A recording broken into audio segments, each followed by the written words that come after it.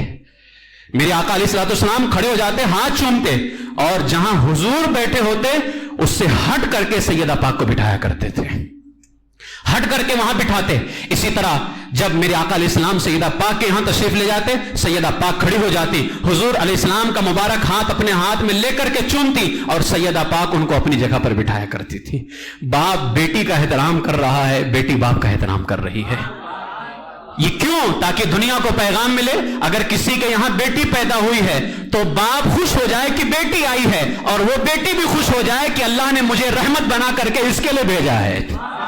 وہ بیٹی بھی خوش ہو جائے، باپ بھی خوش ہو جائے، بیٹی بھی خوش ہو جائے. یہ اسلام، میرے آقا علیہ السلام نے صرف کہہ کر کے نہیں بتایا ہے، کر کر کے بھی ان بیٹیوں کو مقام عطا کیا ہے. اب مجھے بتاؤ، کیا ان بیٹیوں کا اب اتنا بھی حق نہیں بنتا ہے کہ شادی بیاہ کے موقع پر لباس اچھا پہنے؟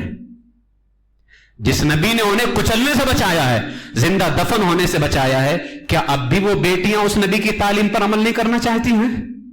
اگر تمہارے اندر ذرہ برابر بھی اس رسول پاک کا خیال ہو جس نے تمہیں زندہ ہونے سے، دفن ہونے سے بچایا ہے، جس نے تمہیں کچلنے سے بچایا ہے، اگر ذرہ برابر بھی آپ کے اندر احسان ہوگا تو میرا یقین کہتا ہے کہ کوئی بھی معاملہ آ جائے تم ہمیشہ یہی فکر کرو گی کہ جس نبی نے مجھے زندہ ہونے سے بچایا ہے میں اس نبی کی تعلیم پر عمل کروں. اسی لیے اعلیٰ فرماتے ہیں جو نہ بھولا ہم غریبوں کو رضا، یاد اس کی اپنی عادت کیجیے. وہ تو ہمیں اتنا یاد فرما رہے ہیں. یہ بیٹی کا ایک روپ ہے. بیٹی کا ایک دوسرا روپ ہے ماں. اب یہ بیٹی کی 4 روپ پر گفتگو کرنے میں وقت تو کافی زیادہ ہو جائے گا. بیٹی کا ایک آخری روپ میں ماں پیش کر کے اپنی گفتگو کو ختم کر دیتا ہوں. ماں کا روپ کیسا ہے؟ یہ ماں کا روپ اسلام کے اندر ایک عظیم ہستی ہے. اس کے وجود سے برکت ہے، اس کے وجود سے رحمت ہے. ماں رہے تو گھر کی زینت ہے، ماں نہ رہے تو ساری دنیا کا سکون ختم ہو جاتا ہے. صرف گھر کا سکون نہیں، ماں موجود ہے تو گھر کا سکون باقی ہے. اور فرمایا جس نے ماں کو پیار سے دیکھا اللہ اس کو مقبول حج کا ثواب عطا فرماتا ہے. ماں کی خدمت کو رسول پاک علیہ السلام نے اللہ کی رضا کا سبب بتایا ہے. ماں نہ ہو تو گھر کا چمن بھی اجڑا ہوا چمن لگتا ہے. ماں نہ ہو تو کسی باغ میں بھی چلے جاؤ تو اجڑا ہوا لگتا ہے. اس لیے کہ حقیقی باغ تو ماں ہوا کرتی ہے، حقیقی چمنستان تو ماں ہوتی ہے. ماں نہ ہو تو سب کچھ برباد ہے. سوائے آدم کے سارے نبیوں نے ماں سے ہی جنم لیا ہے. سوائے آدم علیہ السلام کی سارے نبیوں نے ماں سے ہی جنم لیا ہے. یہ ماں کی گود ہے جس سے آدم علیہ السلام کے سوا سارے نبی پیدا ہوئے، سارے صحابہ پیدا ہوئے، بڑے بڑے غوث، قطب، ابدال، خواجہ، سلطان، سب کے سب اسی ماں کی گود سے جنم لیتے ہیں. اور اللہ نے سب کے اوپر ماں کی فرما برداری کو رکھا ہوا ہے. انبیاء کرام، رسولان اعظام، ان کا تو ایک مقام ہی الگ ہے کہ ان کی فرما برداری سارے انسانوں پر لازم ہے. لیکن احترام ماں باپ کا اللہ رب العزت نے وقت آنے پر انبیاء کرام، رسولان اعظام، صحابہ کرام، اہل بیت اطہار، غوث، قطب، ابدال، خود حضرت موسیٰ علیہ نبینا علیہ الصلوۃ والسلام اپنی ماں کی کس قدر تعظیم کیا کرتے تھے، ماں کا احترام کیا کرتے تھے. جلیل القدر پیغمبر ہونے کے باوجود بھی ماں سے دعاؤں کے لیے کہا کرتے تھے وہ، جبکہ خود جن کا حال ایسا ہے کہ اگر دعا کر دیں تو اللہ کی بارگاہ میں قبول ہو جائے. وہ یہ ماں کا روپ ہے. الغرض ماں ایک عظیم انسان ہے. ماں راضی ہو تو رب راضی ہوتا ہے، ماں ناراض ہو جائے تو رب ناراض ہوتا ہے. میرے آقا علیہ السلام کی بارگاہ میں ایک شخص آئے، کہا یا رسول اللہ میں اگر کسی کے ساتھ اچھا معاملہ کرنا چاہوں تو سب سے زیادہ حق کون رکھتا ہے؟ میرے آقا نے فرمایا تیری ماں رکھتی ہے. پھر کہا یا رسول اللہ ماں کے بعد کون ہے؟ پھر کہا تیری ماں رکھتی ہے. پھر کہا یا رسول اللہ اب میں کس کے ساتھ اچھا سلوک کروں؟ پھر کہا تیری ماں رکھتی ہے. 3 مرتبہ حضور نے ماں کا نام لیا. اس کے بعد جب انہوں نے پوچھا یا رسول اللہ اب کون حق رکھتا ہے؟ تو فرمایا تیرا باپ رکھتا ہے. 3 مرتبہ ماں کا نام لیا گیا. شریعت مطہرہ کے اندر ایک مسئلہ موجود ہے. اگر تم نفل نماز پڑھ رہے ہو، ماں بلائے، ماں باپ نہیں صرف ماں اگر بلائے اور ماں کو پتا نہ ہو کہ بیٹا نفل نماز پڑھ رہا ہے، ماں نے آواز دے دی کہ بیٹا آ جا، تو حدیث جو ہے علماء نے بیان فرمایا، فقہ کا مسئلہ ہے، وہ بیٹا نماز توڑ کر کے ماں کی بارگاہ میں حاضر ہو جائے. جس کو منحوس سمجھا جاتا تھا، اسلام نے کیا کہا؟ نفل نماز توڑ کر کے اس کی بارگاہ میں حاضر ہو جاؤ. تو اسلام نے دبایا ہے یا اسلام نے اٹھایا ہے؟ اسلام نے مقام عطا کیا ہے. میرے آقا علیہ السلام نے جنت جو ہے حج کی بشارت عطا فرمائی. خود میرے آقا علیہ السلام کے رضائی والدہ حضرت حلیمہ سعدیہ رضی اللہ تعالیٰ عنہ جب آتی، حضور ان کے لیے اپنی مبارک چادر بچھا دیا کرتے تھے. وہ چادر رحمت جس کا سایہ پوری دنیا پہ پھیلا ہوا ہے، وہ چادر رحمت جس کا صدقہ پوری امت کھا رہی ہے. پوری امت نہیں، چاہے وہ کسی بھی مذہب کا رہنے والا ہو، آدم علیہ السلام سے لے کر کے قیامت تک پیدا ہونے والے ہر ایک کو جس کا صدقہ ملا ہے اسی کا صدقہ ملا ہے. لا ورب العرش جس کو جو ملا ان سے ملا. بڑھتی ہے کونین میں نعمت رسول اللہ کی. وہ چادر رحمت جب ماں آتی تھی، سگی ماں نہیں، رضائی ماں جن کا صرف دودھ پیا تھا میرے آقا علیہ السلام نے، بتاؤ جن کا صرف دودھ پیا ہے حضور نے، ان کے لیے اپنی چادر رحمت بچھا رہے ہیں، تو جن کے پیٹ سے حضور نے جنم لیا ہوگا ان کا حال کیا ہوگا؟ میرے آقا علیہ السلام اپنی چادر مبارک بچھا دیا کرتے تھے. اور ایسا آپ نے درس دیا، ایسی تعلیم سکھائی ماں کے حوالے سے، اور اس کا نتیجہ یہ ہوا. ایک بزرگ تھے حضرت عبداللہ ابن عون رحمت اللہ تعالی علیہ، ایک مرتبہ ماں سے بات کر رہے تھے، بات کرتے کرتے آواز اونچی ہو گئی. فوراً خیال آیا میرے نبی نے تو ماں کے سامنے آواز اونچی کرنے سے منع کیا ہے. آنکھوں میں آنسو آیا اور کہا میں نے اتنا بڑا گناہ کیا ہے. اس گناہ کے کفارے میں جا کر کے انہوں نے 2 غلام آزاد کیا، 2 غلام آزاد کیا، اور کہا میرے مولا مجھے معاف کر دے. ایک مشہور تابعی حضرت طلق رحمت اللہ تعالی علیہ مکان پہ چل رہے تھے، مکان پہ چھت کے اوپر چل رہے تھے. حضرت طلق نیچے ماں سوئی ہوئی تھی کمرے کے اندر. حضرت طلق رحمت اللہ تعالی علیہ آرام آرام سے پاؤں اٹھاتے ہیں پھر رکھتے ہیں، پھر پاؤں اٹھاتے پھر رکھتے ہیں. کسی نے کہا آپ ایسا کیوں چل رہے ہیں؟ جلدی جلدی چلیے. کہا نیچے میری ماں سو رہی ہے. کہاں ماں سو رہی ہے؟ یہ کس نے بتایا حضرت طلق کو؟ یہ اسی آمنہ کے لاڈلے نے بتایا ہے. یہ اسی اسلام نے بتایا ہے کہ ماں اگر نیچے سوئی بھی ہو تو اپنے قدموں کو بھی بلند نہ رکھو. حضرت بایزید کو کس نے سکھایا؟ بایزید کون ہے؟ اپنے زمانے کے جلیل القدر بزرگ. اللہ کے خوف سے روئیں تو خون کے آنسو روتے ہیں وہ. حضرت بایزید بستامی فرماتے سردیوں کی رات ہے، میری والدہ نے پانی مانگا، میں گلاس بھر کر کے لے کر کے آیا. ماں کو نیند آ گئی تھی، میں نے جگانا مناسب نہ سمجھا، وہ پانی کا گلاس لے کر کے میں ماں کے قریب کھڑا رہا. جب بیدار ہو تو میں پانی پیش کروں گا، میں بیدار نہیں کر سکتا. کھڑے کھڑے کافی دیر ہو گئی اور اس گلاس سے کچھ پانی بہ کر کے ان کی انگلی پر گرا اور وہ برف بن گیا. فرماتے ہیں جب میری ماں بیدار ہوئی میں نے وہ پانی پیش کیا. برف کی وجہ سے چپکی ہوئی انگلی جیسے ہی میں نے گلاس دیا، وہ پانی کے گلاس سے کیا جدا ہوتی کہ میری کھال ادھڑ گئی، وہاں سے کھال ادھڑ گئی، خون بہنے لگا. ماں نے دیکھ کر فرمایا یہ کیا ہوا؟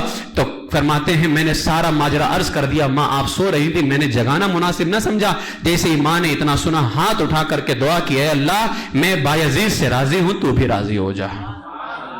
یہ مقام کس نے دیا؟ میں ان ماؤں سے بھی کہوں گا جس نبی نے تمہیں اتنا مقام دیا ہے، جب بیٹے کی یا بیٹی کی شادی ہوتی ہے میوزک بجانے کے لیے آپ ہی کہتی ہو، ڈانس گانے کے لیے آپ ہی کیا زور ہوتا ہے.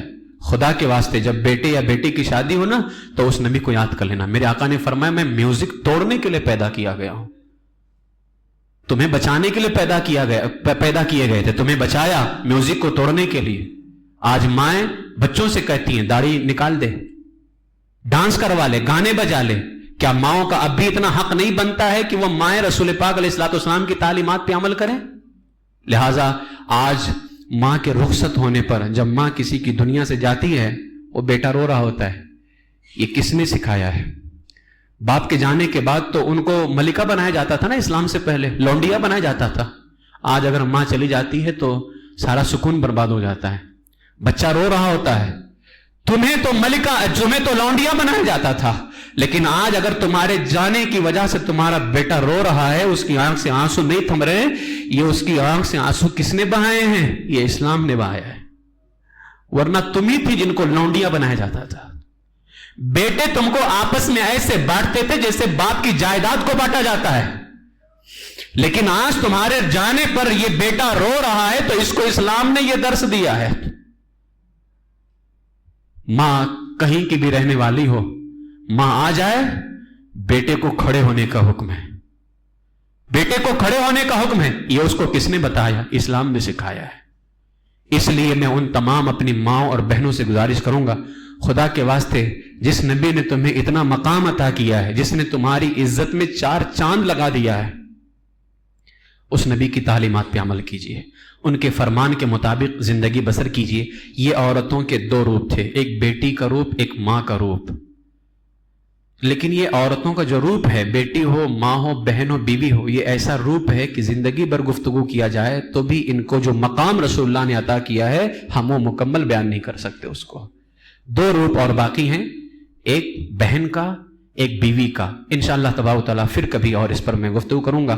اللہ تبارک و تعالیٰ کی بارگاہ میں دعا ہے کہ پروردگار عالم ہم سب کو اسلام پر عمل کی توفیق عطا فرمائے، اور ہماری ان ماؤں، بہنوں، بیٹیوں اور بیویوں کو اللہ تبارک و تعالیٰ عزت کے ساتھ زندگی نصیب فرمائے، اور اللہ تبارک و تعالیٰ ظالموں کے ظلم سے، شریروں کے شر سے اللہ تعالیٰ ان کی حفاظت فرمائے، اور اسلام اور مسلمانوں کی اللہ حفاظت فرمائے۔ مذہب حق اہل سنت و جماعت مسلک اعلیٰ حضرت پر اللہ زندگی نصیب فرمائے، اسی سچے مسلک پر اللہ تعالیٰ ہمارا خاتمہ فرمائے۔ وما علینا الا البلاغ المبین۔ السلام علیکم ورحمۃ اللہ وبرکاتہ۔